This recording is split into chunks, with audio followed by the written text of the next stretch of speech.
that we can relate the diametral pitch to the circular pitch.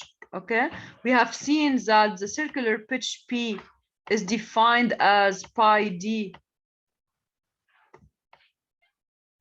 over n.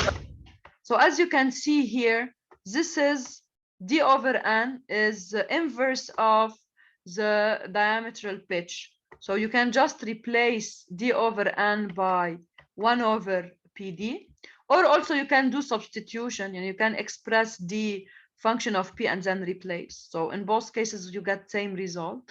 So you can replace d over n by 1, so it's pi over pd, and then you can deduce that the product of the value of the diametral pitch PD and the circular pitch P is equal to pi. So you can deduce one of these from the other if it's given. Now, we have standard values defined based on available gear cutting tools. So you cannot find any, if you want value of diametral pitch you desire. You should always see if it's really available or not. So we have some standard sizes defined, and you have like tables that will summarize for you what are the diametral pitches available. And based on this, you can select the gears for your application.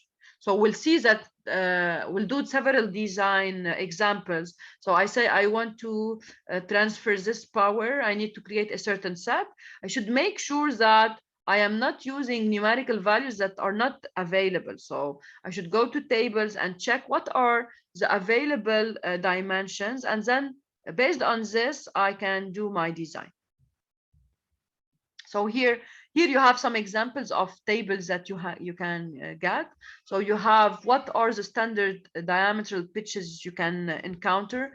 You have coarse sizes and you have fine sizes, and you can see here a representation of coarse sizes. And as you go, if you want, as you go inward, the diametral pitch is increasing.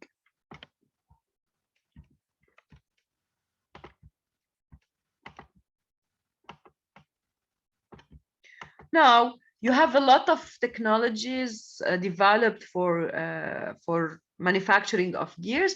If you have taken the manufacturing processes course, you will go over technologies used to manufacture gears.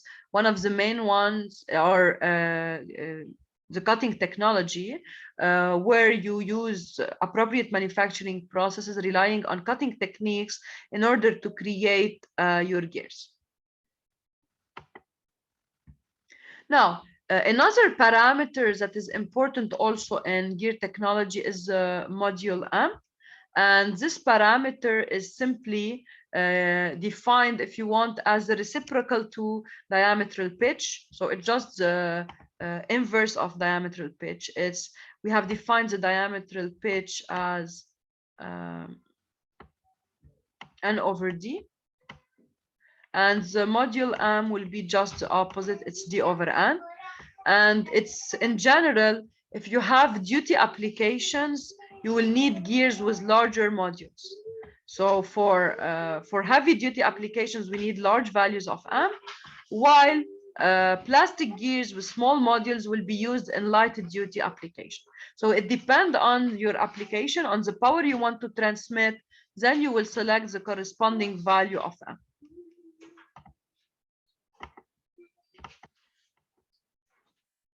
Now, another term used is backlash.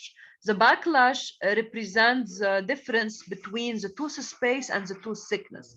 So as you can see here, for example, whenever you have two gears in contact, we can define, as we said before, the operating pitch circles.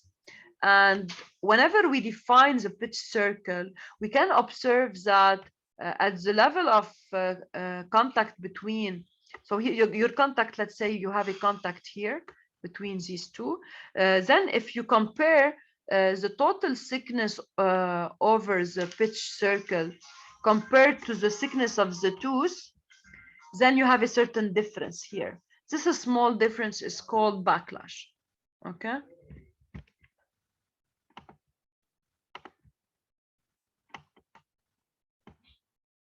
So we'll stop here. Next time in class, we'll define the pressure angle.